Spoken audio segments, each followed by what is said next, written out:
बिस्मिल्लाहिर्रहमानिर्रहीम। Dear students, अस्सलाम वालेकुम। अब कैसे हो? तबीयत ठीक है आप लोगों की? इंशाअल्लाह आज हम अपना चैप्टर 4 ख़त्म करेंगे। कल हमने एक्सप्लेन किया था reduce residue systems, complete reduce residue systems. फिर मैंने 2 थ्योरम एज असाइनमेंट्स दिए थे कि आप इनको कर ले। आज हम इस चैप्टर में बहुत इंपॉर्टेंट थ्योरम मैं करना चाहता हूँ 4.13 उसमें क्या है कि फॉर एग्जांपल एक इंटीजर गिवन है, हम किसी तरह ये फाइंड करेंगे कि इस इंटीजर से इतनी नंबर लेस है और ये इसको रिलेटिवली प्राइम है। For example 100, 100। फॉर एग्जांपल एक स्टूडेंट ये पूछते हैं कि ये 100 से स्मॉल कितनी इंटीजर्स है जो 100 को रिलेटिवली प्राइम है। Today we find the method how we will find the number of integer less than or equal to some number and relatively prime to that number. ठीक है, if m is greater than 1 and m is equal to phi 1 alpha 1 phi 2 alpha 2 phi r alpha r is the standard form of m. सबसे पहले आपने इसकी जो भी integer given होगा उसका standard form, factorization fundamental theorem कि every integer has a prime factorization. तो आपने उस थ्योरम के वजह जरिए कोई भी इंटीजर जो गिवन होगा उसका इस तरह फॉर्म लिखना है। देन पाई ऑफ m बराबर होगा m into 1 minus 1 over P 1, 1 minus 1 over P 2, 1 minus 1 over P r. First of all, we are going to prove the results, and then I will explain some important and beautiful example. You will enjoy, I hope. This is very important theorem, because this theorem helps us that how we will find the number of integer less than some number which are relatively prime to that number. For example, ये 100 है and हम इसमें interested है कि we have to find those integers which are less than or equal to 100, which are less than 100 and relatively prime to 100. Now ये theorem का statement है। अभी हमने इसको प्रूव करना है। ये देख ले, द इंटीजर लेस देन और equal to P I alpha I are 1 2 3 P I alpha I से लेस जो नंबर्स है, फॉर एग्जांपल 1 से लेकर उस नंबर तक कोई नंबर गिवन होगा, 100 गिवन होगा, ये लास्ट में जो भी नंबर है द इंटीजर लेस देन और equal to P I alpha I are 1 2 3 P I alpha I. Out of these, the phi alpha I minus 1 integers, that is phi, 2pi, 3pi, pi alpha minus 1 pi are multiple of pi and the remaining are relatively prime to pi. इसका क्या मतलब है? इधर ये देख ले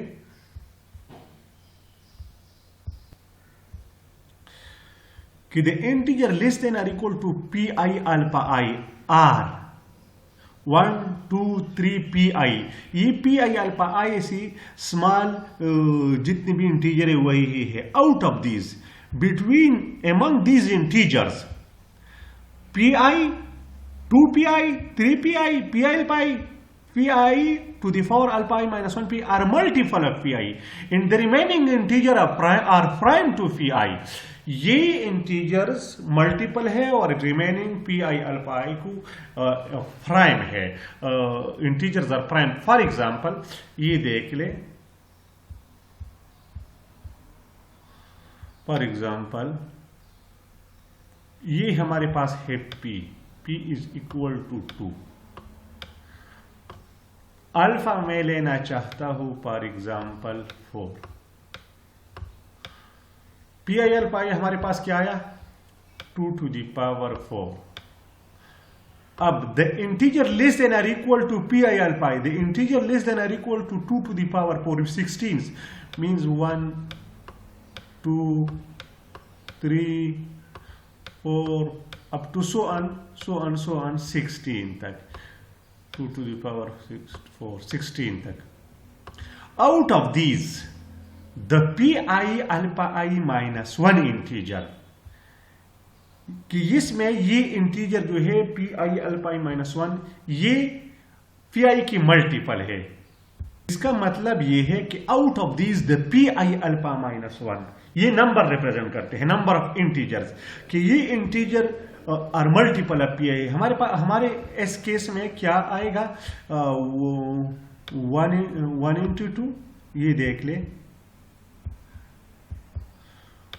1.1.2 2.2 3.2, इसमें multiplication है इस तरह, ठीक है जनाब। ये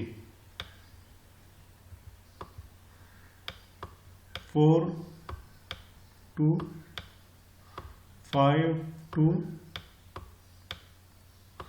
6 इंटू 2,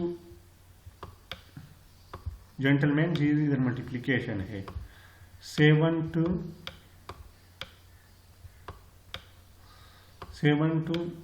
8 2, बस 8 2, क्यों 8 तक में क्यों गया?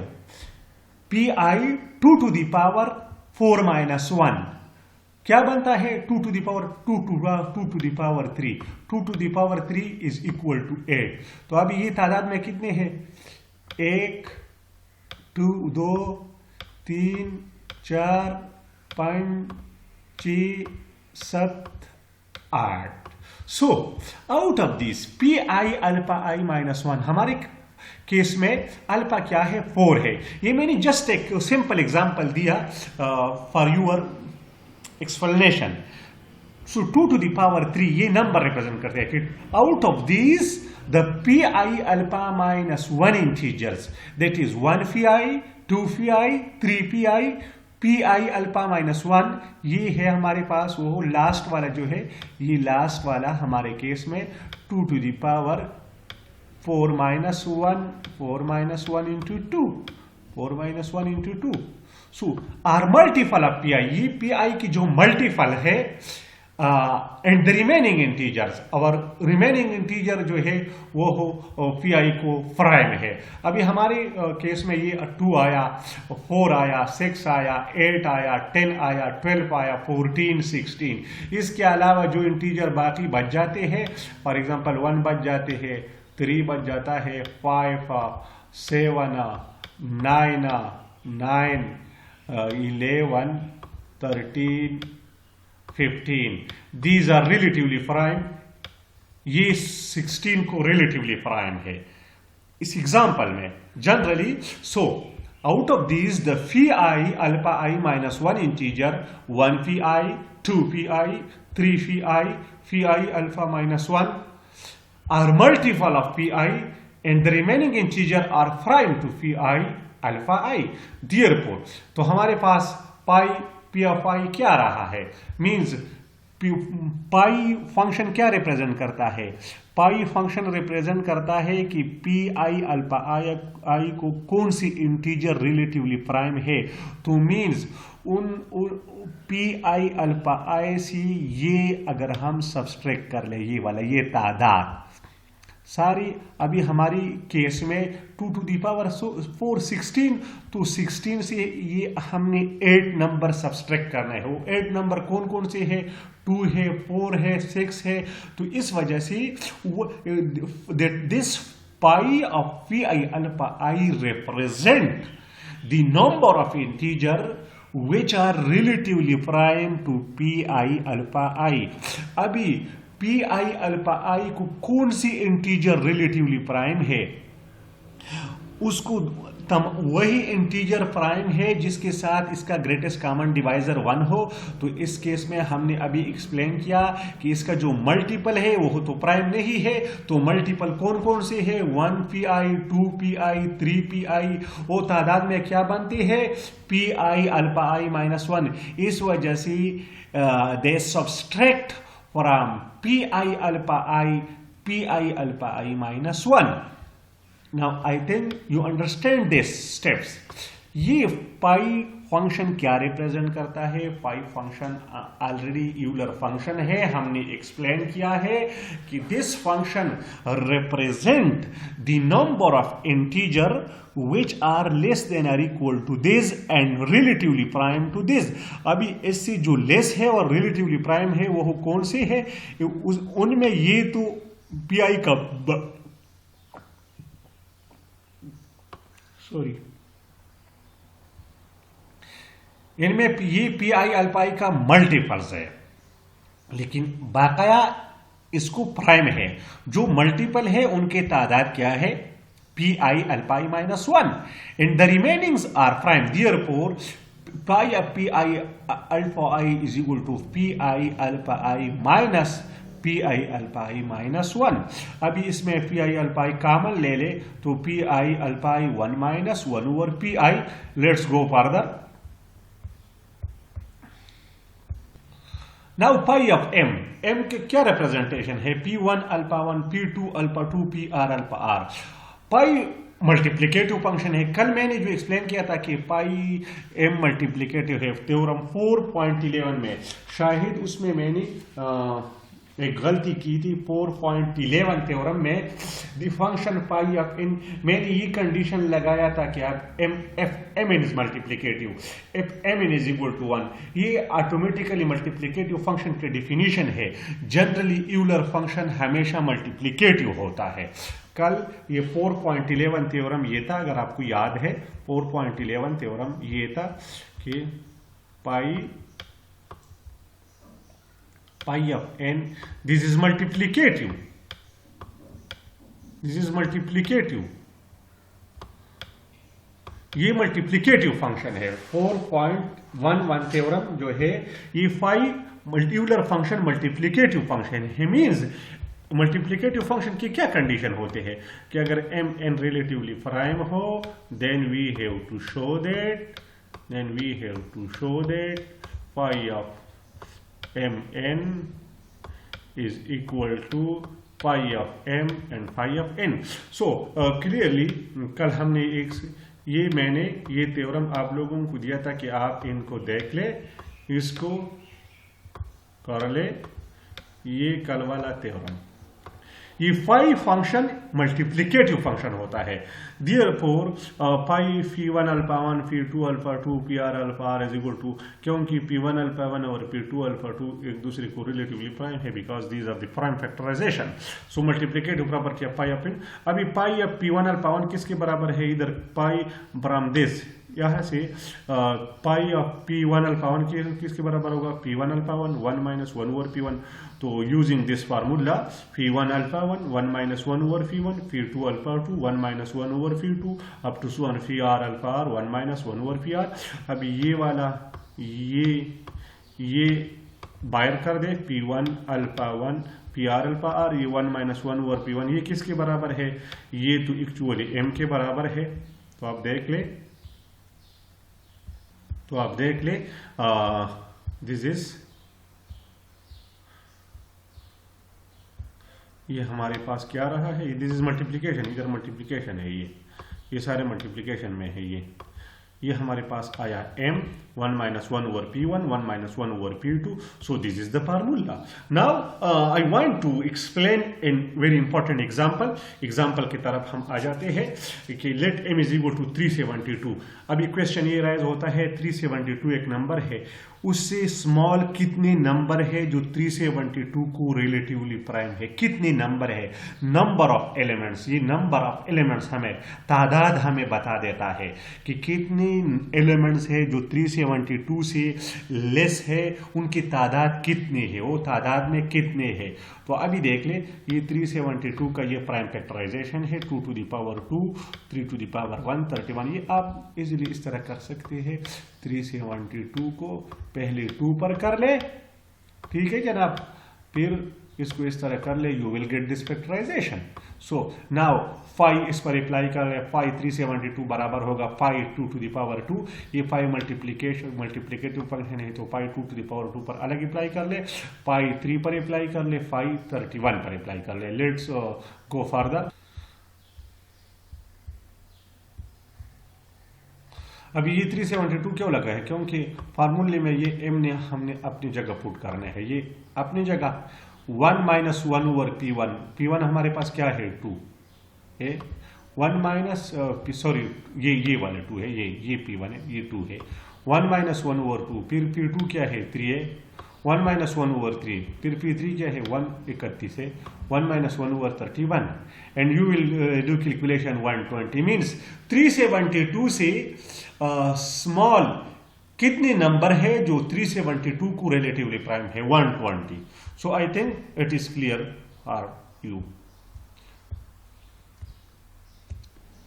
अभी ये दूसरा थ्योरम है Euler theorem. This is very important and beautiful theorem, applicable theorem. इस थ्योरम के जरिए we can solve a lot of problem. It has a lot of applications. इसमें है यूलर थ्योरम कि एफ ए एम, अगर A और M relatively prime हो then A to the power pi is congruent to 1 mod m. This is very applicable theorem. For example इसका मतलब ये है, फॉर एग्जांपल मैं एक एग्जांपल कोट करना चाहता हूँ इधर ताकि आपको समझ आ जाए. अभी इसको देख ले. फॉर एग्जांपल ए में लेना चाहता हूँ फॉर एग्जांपल 2 एंड 17. 2 और 17 का ग्रेटेस्ट कॉमन डिवाइजर 1 है. फॉर एग्जांपल एक स्टूडेंट ये क्वेश्चन करना चाहते हैं. For example this is the, मैं एप्लीकेशन डिस्कस करना चाहता हूँ ताकि आप लोगों को क्लियर हो जाए कि यूलर थ्योरम का क्या स्टेटमेंट है. तो इधर ए हमारे पास 2 है, m 17 है, पाई अब m क्या आएगा 16. इसका मतलब ये है कि 2 to the power 16 is congruent to 1 mod 17. इसका मतलब ये है कि अगर आप 2 to the power 16 को 17 पर डिवाइड कर ले तो रिमाइंडर क्या बचेगा 1. तो इस थ्योरम का क्या एप्लीकेशन हुआ? फॉर एग्जांपल एक बंदा ये कहना चाहता है कि सर अगर हम 3 to the power 33 को 17 पर डिवाइड कर ले रिमाइंडर क्या बचेगा? तो आपके पास ये यूलर थ्योरम है. आपको पता है कि 3 over 7 रिलेटिवली प्राइम है. 3 over 7 क्या है? रिलेटिवली प्राइम है. 3 to the power पाई अब 7 क्या आएगा 6. तो 3 to the power 6 is congruent to 1 है. ये आपके पास वो पहला स्टेप आया जो टेक्निकल होता है. In this is mod 7. Now अभी 3 to the power 6 and 3 to the power 6 पर आप क्या डालें? मैंने 3 to the power 33 कैलकुलेट है. 6 3 18, 6 4 24, 5 6 30, 5. तो आपके पास क्या आया 3 to the power 30. 3 to the power 30 is congruent to 1. फिर अब हमारे पास क्या है 3 to the power आवर. तो इसके पास आवर 3 to the power क्या लगाइए 3 मीन्स 27 ना. 27 mod 7 में क्या किसको कांग्रुएंट है 6 को mod 7 में. सो 6 इज द रिमाइंडर. मीन्स ये एक्चुअली हमें कहां से पता चला कि 3 to the power 6 is congruent to 1 mod 7? Euler theorem से. क्योंकि a और m अगर रिलेटिवली प्राइम हो then a to the power 5 of m is congruent to 1 mod m. So by Euler theorem. Now let's see the proof. This is very simple. By theorem 4.10, if a is equal to a1 comma a2, a phi of m is a reduced residue system mod m, then b. ये already हमने कल theorem 4.10 में prove किया है कि अगर if this is reduced residue system and if we multiply every number by a, where a और m का ग्रेटेस्ट कॉमन डिवाइजर 1 हो.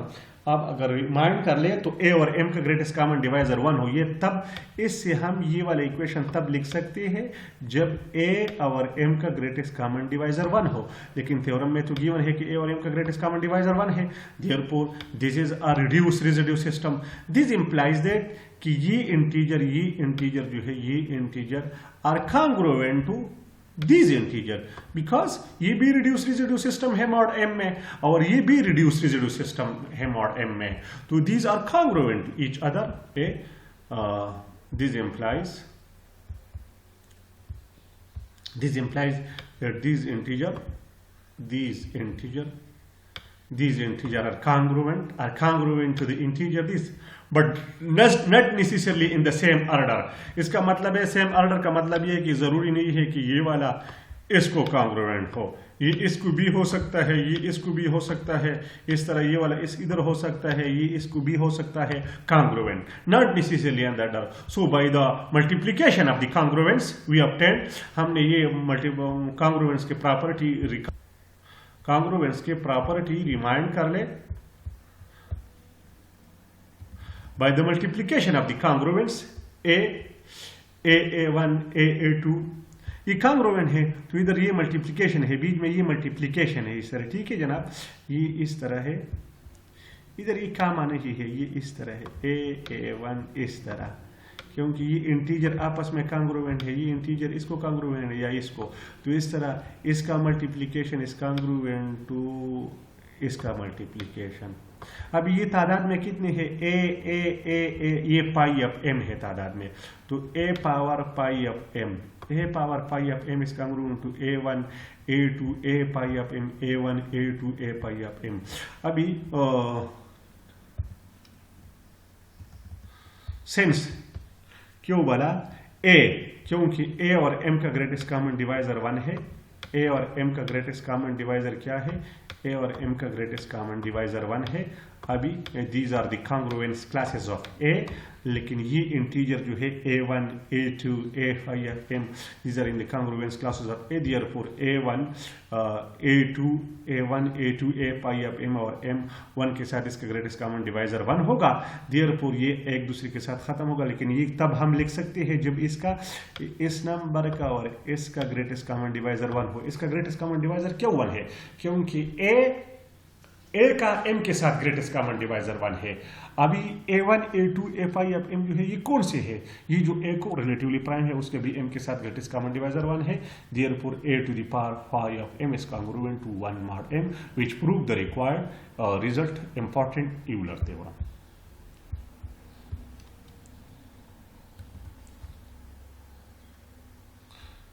ये देख ले, let m is equal to 15, a is equal to 4, then 5 of 15 is equal to 8। So 4 means 4 to the power 8 is congruent to, ये इसलिए applicable है कि फॉर एग्जांपल अगर आप कोई पूछना चाहते हैं कि एफ वी, जिस तरह मैंने इनिशियल में बताया था कि 4 to the power 26 को अगर हम 15 पर डिवाइड कर ले तो रिमाइंडर क्या बच जाता है, you cannot calculate this by simple, by 4 to the power 8 by Euler theorem 4 to the power 8 is congruent to 1 इधर पावर 3 डाल दे, 3 24 to 16, the remainder is 1, 16 is congruent to 1। So the following famous theorem due to Fermat is the immediate consequences of the Euler theorem। ये दूसरा Fermat theorem है, this is also important theorem and this is the consequences of Euler theorem। Euler theorem से ये derived हो चुका है। आज हमने बहुत important results explain की, these are very important results। Dear students, please I need your attention, इसको देख ले गौर से। अभी हम Fermat theorem की तरफ आना चाहते हैं। ए पी इज प्राइम, अभी देख ले, जनरली तो A power pi of M होता है, लेकिन अगर आपके पास ये पी प्राइम हो, यूलर में पी पर कोई कंडीशन नहीं है एम पर के एम प्राइम हो, लेकिन अगर आपके पास एम प्राइम हो, मींस अगर इस थ्योरम में अगर m प्राइम हो तो पाई ऑफ m डेफिनेटली क्या आएगा, कल हमने थ्योरम प्रूव किया है, पाई ऑफ m आएगा m-1। So Fermat theorem APS prime and a और p का ग्रेटेस्ट कॉमन डिवाइजर 1 हो, then a to the power p-1 is congruent to 1 mod p, very simple। so by theorem 4.9 if p is a prime, ये already हमने explain किया है कि अगर p prime हो देन पाई ऑफ p-1 आएगा, therefore substituting m is equal to p in Euler theorem we get a to the power p-1 mod p। the direct converse of Fermat theorem is not true, means Fermat theorem का converse true नहीं है, means that is if am, अगर a और m का greatest common divisor 1 हो और a to the power m-1 is congruent to 1 mod m हो, then it does not necessarily means that m is prime, तो ये फिर इम्प्लाई नहीं करता कि एम प्राइम होगा। अगर एम प्राइम हो, m is prime and a or m का greatest common divisor 1 हो, then we have this relation. But if we have this relation, that we cannot claim that ms prime, ये फर्मट theorem का converse है। For example 3 to the power 50, 3 to the power 90, because ये 90 हमारे पास हम m है, ये m है तो a हमारे पास 3 है, ठीक है। So example 3 to the power 20, 3 to the power 90, m minus 1, m minus 1 is congruent to 1 mod m, 1 mod m, 1 mod 91 हमारे पास। लेकिन but 91 is not the correct converse of the Fermat theorem is follows, ये correct converse है, ये theorem 4.16 फिर correct converse है, इसको आप लोगों ने देखना है। आज के लिए ये काफी है। आप लोगों को मैंने कितनी थ्योरम असाइनमेंट के लिए छोड़ी, एक थ्योरम मैंने कल बताया था, थ्योरम 4.11, देन 4.12। आज अब देख ले theorem 4.16। This is little bit complicated but not so much complicated। अब इसको देख ले, अगर कोई प्रॉब्लम हो then I will explain। आज आप लोग देख ले थ्योरम 4.16 का प्रूफ। ये इस चैप्टर में मैंने 3 थ्योरम आप लोगों को एज ए असाइनमेंट दिए है। Theorem 4.12, 4.11, theorem 4.12 and theorem 4.16, and with this we have finished this chapter। इस चैप्टर के बाद rank of congruence, classes modulo, closure property, associative property, int Z, ये ऑलरेडी मैंने एक्सप्लेन किया है। अगर आपको याद है आप इसमें बाद में देख ले, तो ये ऑलरेडी हमने पहले फिजिकल क्लास में एक्सप्लेन किया था कि इंटीग्रल डोमेन क्या होता है, फील्ड क्या होता है, क्लोजर प्रॉपर्टी क्या होती है। इस तरह ऑर्डर ऑफ एन एलिमेंट, ये ऑलरेडी मैंने एक्सप्लेन किया है ऑलरेडी। तो इस थ्योरम के बाकाया जितनी भी रिजल्ट्स है, इस चैप्टर की जितनी बाकाया रिजल्ट्स है, आप उनकी तरफ ध्यान दें, उनको देख ले। जितनी भी थ्योरम्स है उनको देख ले, ये इंपॉर्टेंट है। लेकिन जो इंपॉर्टेंट और सिलेबस का काम था वो इस चैप्टर से रिलेटेड, वो मैंने खत्म किया है। 3 थ्योरम आप लोगों की जिम्मे मैंने छोड़ दिया है। थ्योरम 4.11, थ्योरम 4.12, देन थ्योरम 4.16, ये वाला थ्योरम जो है, ये थ्योरम आप देख ले, इनको कर ले। इसके साथ साथ एक्सरसाइजेस पर भी कंसंट्रेशन दे दे। इंशाअल्लाह नेक्स्ट वीक में I will start solution of the congruences chapter 5। Hopefully chapter 5 Ramzan में हम ट्राई करेंगे कि we have to finish chapter 5। Dear students, आप इसको सीरियस ले ले, इस पर बहुत ज़्यादा कंसंट्रेशन दे। It is very important for you. आज के लिए ये काफ़ी है। इंशाल्लाह नेक्स्ट वीक में we will meet. If you have any question please ask me, please call me in this time. मैंने ऑलरेडी आप लोगों को बताया है कि आप मुझे कॉल कर सकते हैं इस मंडे, ट्यूसडे, वेंसडे को 9 बजे, 10 बजे से लेकर 1 बजे तक आप मुझे कॉल कर सकते हैं।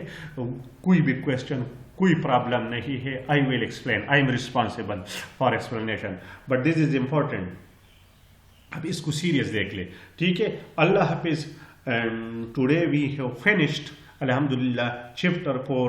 In the next lecture we will start chapter 5, solution of the congruences.